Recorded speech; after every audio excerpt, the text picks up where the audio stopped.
Bonjour à tous et bienvenue sur ma chaîne. La dernière fois, on a parlé d'investissement boursier et vous avez été nombreux à me dire « mais j'y connais rien ». Aujourd'hui, on va démystifier tout ça avec un quiz de 10 questions ultra simples. Le but ? Que vous compreniez les bases sans prise de tête. Prenez un papier et un crayon pour noter vos réponses. On y va.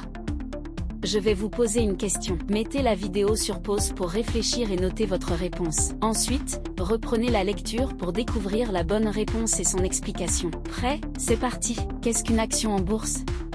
Un ticket de loterie. Une part de propriété d'une entreprise. Un document qui garantit un prêt bancaire. C'est une part de propriété d'une entreprise. Explication : quand vous achetez une action, vous devenez actionnaire, c'est-à-dire copropriétaire d'une toute petite partie de cette entreprise. Si l'entreprise réussit, la valeur de votre part peut augmenter.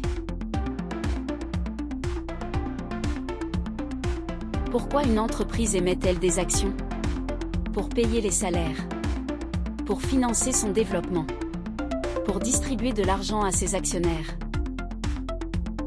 Pour financer son développement, acheter du matériel, innover, s'agrandir. Explication : c'est une façon pour les entreprises de lever des fonds auprès du public pour financer leurs projets de croissance, sans avoir à s'endetter auprès des banques. Qu'est-ce qui fait monter ou descendre le prix d'une action ? Principalement l'horoscope et la chance. L'offre et la demande sur le marché. La météo du jour à Paris. L'offre et la demande sur le marché, influencées par la santé de l'entreprise. Explication : si une forte demande veut acheter une action et peut la vendre, faible offre, le prix monte. L'inverse est vrai aussi. La santé de l'entreprise, ses bénéfices, ses innovations et l'environnement économique jouent un rôle majeur. Qu'est-ce qu'un dividende ? Un cadeau offert par l'entreprise pour Noël. Une partie des bénéfices redistribués à ses actionnaires. Une taxe prélevée sur l'achat d'actions. Une partie des bénéfices de l'entreprise redistribués à ses actionnaires. Explication : toutes les entreprises ne versent pas de dividendes, mais celles qui le font partagent une partie de leurs profits avec leurs actionnaires. C'est un revenu potentiel en plus de la plus-value.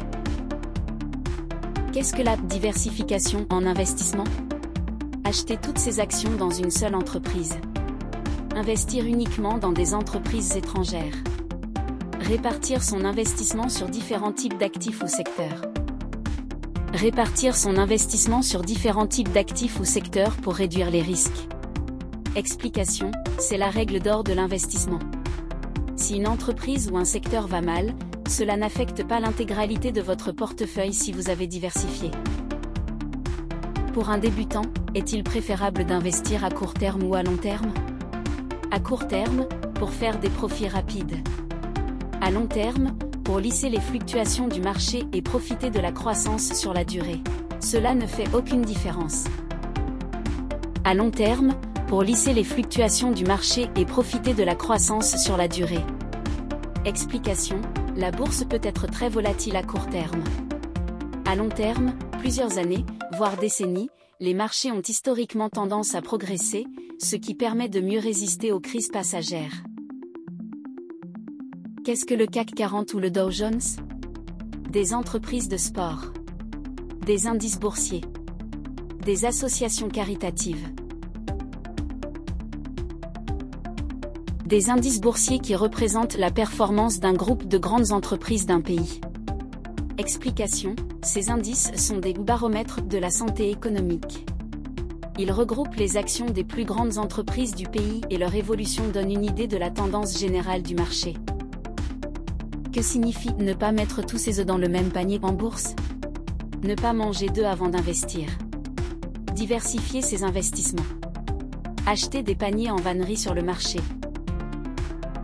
Diversifier ses investissements pour ne pas dépendre d'une seule entreprise ou d'un seul secteur. Explication : c'est l'analogie classique de la diversification. Si votre seul panier tombe, vous perdez tous vos œufs. Si vous avez plusieurs paniers, le risque est mieux réparti. Quel est le principal risque quand on investit en bourse ? De devoir apprendre de nouveaux mots. De perdre tout ou partie de son capital investi. De devoir payer des impôts sur ses gains. De perdre tout ou partie de son capital investi. Explication: l'investissement en bourse n'est jamais garanti. La valeur de vos actions peut diminuer, et vous pouvez perdre de l'argent.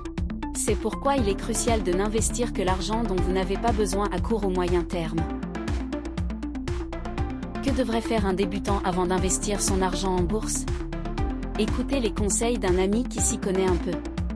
Se former, comprendre les bases, définir ses objectifs, suivre les recommandations des célébrités sur les réseaux. Se former, comprendre les bases, définir ses objectifs et sa tolérance au risque. Explication: la connaissance est la clé. Comprendre les fondamentaux, savoir pourquoi vous investissez, préparer sa retraite, acheter un bien, etc., et quel niveau de risque vous êtes prêt à accepter est essentiel avant de placer le moindre euro. Merci d'avoir regardé. À très vite pour de nouvelles vidéos sur la finance.